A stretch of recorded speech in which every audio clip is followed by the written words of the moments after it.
Tal Ben Shahar is well known throughout the world for his work in positive psychology. דוקטור טל בן שחר. דוקטור טל בן שחר, אחד המרצים המבוקשים בהרווארד.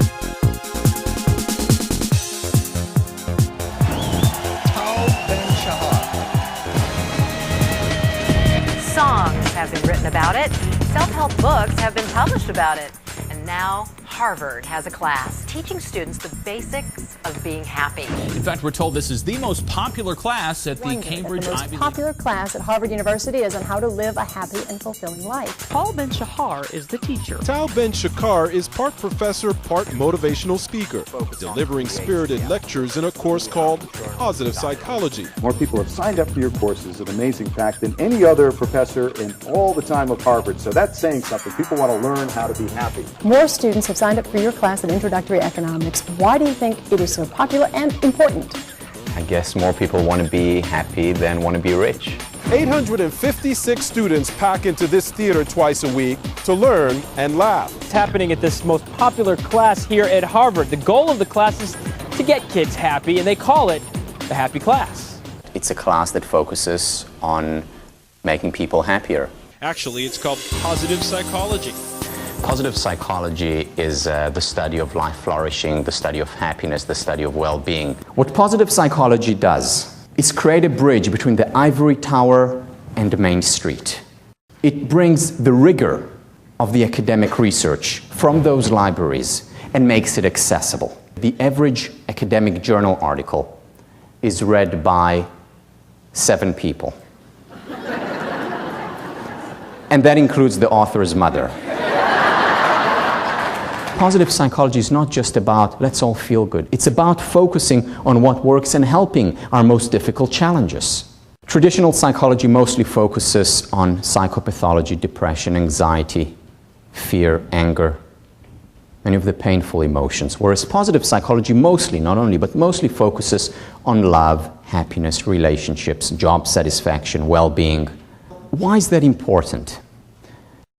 If you look at all the misery in the world, so much unhappiness. If you can teach young people in any way how to be happy, then I think we have a duty to do so. I love positive psychology and I love teaching. I can't wait to get up in the morning. Just get to my computer, go on PsycInfo, read the Journal of Personality and Social Psychology, go on Google Image, find pictures, write the lecture, come to class. I can't wait till Tuesday and Thursday, because that's when I get to share with you the things that I care about most. Dr. Ben Shahar tells me his great reward is teaching kids, but it's never better than 1 or 2 years down the line when he gets a call from a former student who tells him, I am happy in my life in part because of things that I learned in your class. As a group, how many of you has it changed your life? All of you say it's changed your life? Yeah. No, I spent close to 30 years of my life being successfully unhappy. There's so much pressure in our culture today to be happy, to feel good, to put on a smile. So I was doing well in athletics, I was doing well socially, I was doing well in school, and yet I was not happy. We need to accept ourselves, to give ourselves permission to be human. You know, we think, well, something wrong with me if I'm unhappy, if I'm sad. Well, there's something wrong with me if I'm not sad or unhappy at times. For every 1 article on happiness, there are 21 articles on depression. Now, positive psychology is not saying, you know, let's reverse that ratio. What it is saying, though, is let's shift the pendulum. Let's also focus on what works. Even in difficult circumstances, there's always something that works.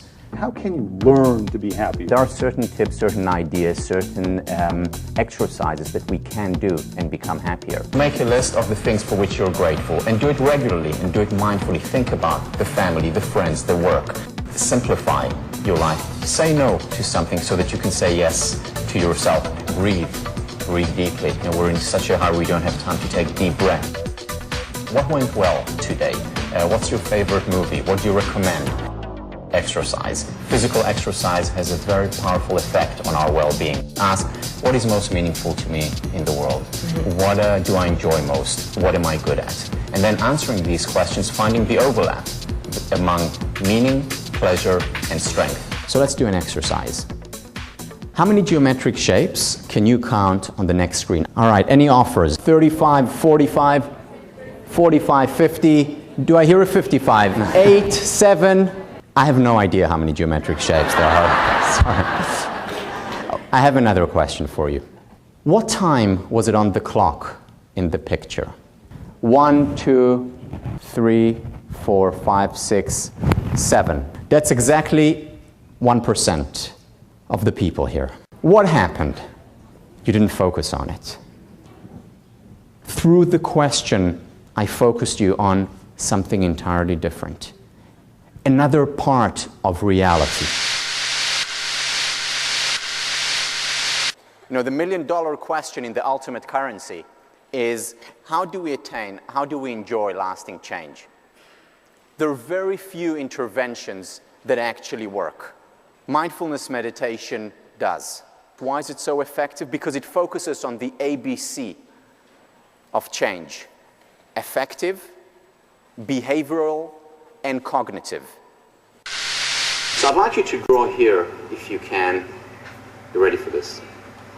A circle. That's amazing, I must say. And if you could draw that circle as you drew it when you were 3 years old. Draw a circle as you think you drew it when you were 1 year old.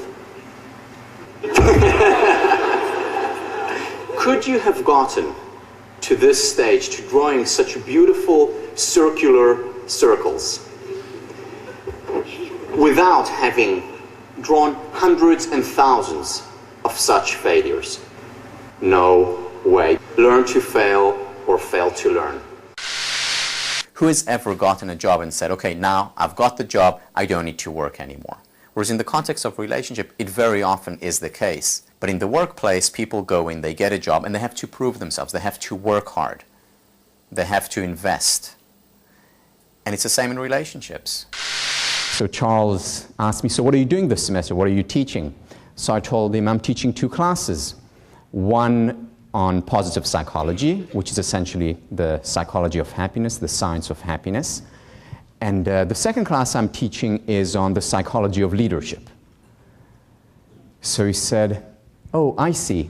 So you're teaching one class on happiness and one class on unhappiness. I didn't like that, actually. So what I did was created a hybrid, sort of positive psychology, positive leadership. Because I think leadership can be fun. Goals can and ought to be liberating. In other words, a long-term goal liberates me to enjoy the here and now, the process. The misunderstanding of the appropriate role of goals explains partially why so many highly successful people are unhappy. Once I become famous, once I become rich, once I get this promotion, then I'll be happy. And then they get there. And what do they find out? That there is no there. Goals are means. Present experiences are ends. The thing that was most important about this class was the idea that you can really create your own happiness. But you can always improve your life and make yourself better off and look back and say that I've made progress from where I was before. Learning about how laughter and gratitude really do a positive effect on people. The ability to enjoy the here and now. If you want to be happy, you have to start now. You have to start today. So with the 3-question method, I've been able to do activities that I enjoy. It doesn't matter where I am, as long as I'm thinking the right way, I can make myself happy. So Tal, thank you. Thank you. I want to thank you. Each and every one of you is a wonder. Each and every one of you is an entire world in the making. In the making the world, your world, and our world a better place. So thank you.